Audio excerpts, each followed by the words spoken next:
Some places don't fall silent because they are empty.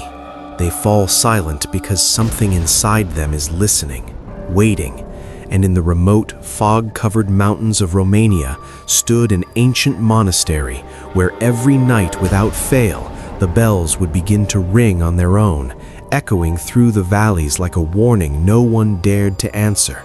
And the villagers believed that this was no longer a house of God, but the dwelling of something far more sinister, a demonic nun that claimed the souls of anyone who entered, leaving behind only death or something worse than it.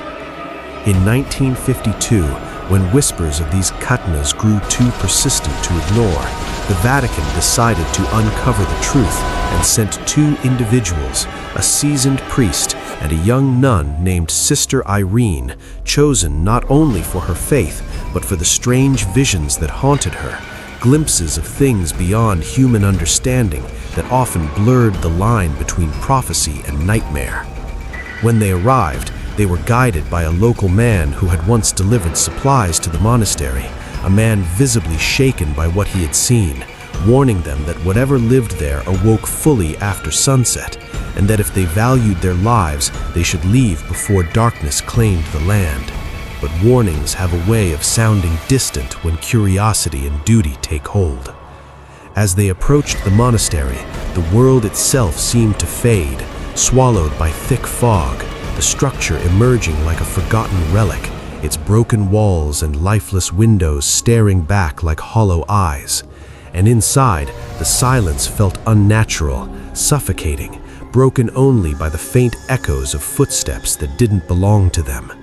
They encountered figures dressed as nuns, moving quietly through the corridors, yet something about them felt wrong, too distant, too detached, as if they were shadows pretending to be alive.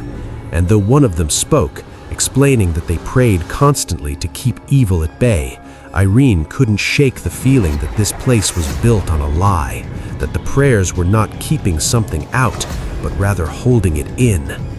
As night fell, the monastery revealed its true nature, the corridors stretching into darkness, shapes moving just beyond sight, and Irene began to see things, figures gliding silently, vanishing the moment she tried to approach, whispers brushing against her mind like unseen fingers, and the overwhelming sensation that she was being watched not by one presence, but by many.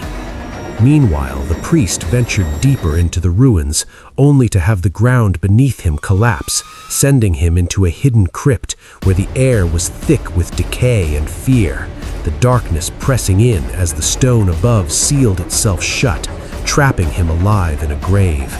And as he struggled to breathe, he realized he was not alone. Scratches marked the walls, desperate signs of those who had tried to escape before him, and something unseen moved within that confined space, something that didn't need light to find him. Piece by piece, the truth began to reveal itself. The monastery had once been built by a man obsessed with forbidden rituals, a duke who had attempted to open a gateway to hell itself. And though the church had managed to seal it using sacred relics, time and war had weakened the barrier. And when destruction tore through the walls during the chaos of war, the gateway was reopened, allowing something ancient and malevolent to cross into the human world, an entity known as Valak, a demon that chose to appear as a nun to mock faith and deceive the devout, feeding on fear, twisting reality, and turning belief into a weapon. The most horrifying truth was that there were no living nuns left in the monastery. Every figure they had seen, every prayer they had heard, was nothing more than an illusion created by the demon, a carefully crafted deception designed to isolate and break them. As the entity revealed its full power, the monastery itself seemed to come alive, walls trembling, shadows writhing, and Irene was forced to confront visions so terrifying they threatened to shatter her mind, while the priest faced relentless attacks that tested his faith to its breaking point. And even their guide was not spared, wounded by something unseen, leaving them all on the brink of destruction. But in the midst of chaos, Irene remembered the one thing that could stand against such darkness, a sacred relic containing the holy blood of Christ. And with determination that defied her fear, she made her way to the sealed gateway, knowing that this was the only chance to end the nightmare. But as she approached, the demon appeared before her in its true form, its face twisted into something inhuman, its presence overwhelming, the entire monastery shaking as if it could not contain its power. Yet Irene did not falter, and in a final act of faith, she used the relic, releasing its power against the entity, and the reaction was immediate. A piercing, inhuman scream echoed through the walls as the demon was dragged back towards the gateway, its form tearing apart as it was pulled into the darkness it had come from, until the portal sealed itself once more, leaving behind a fragile silence that felt almost unreal. For a moment, it seemed as though the nightmare had ended, as though the evil had been contained again, but true darkness rarely disappears so easily.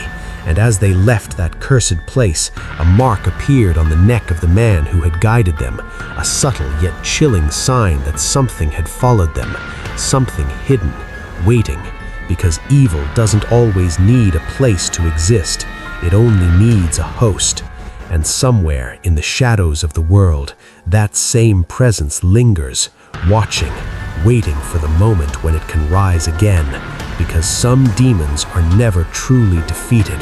They simply move on to their next victim.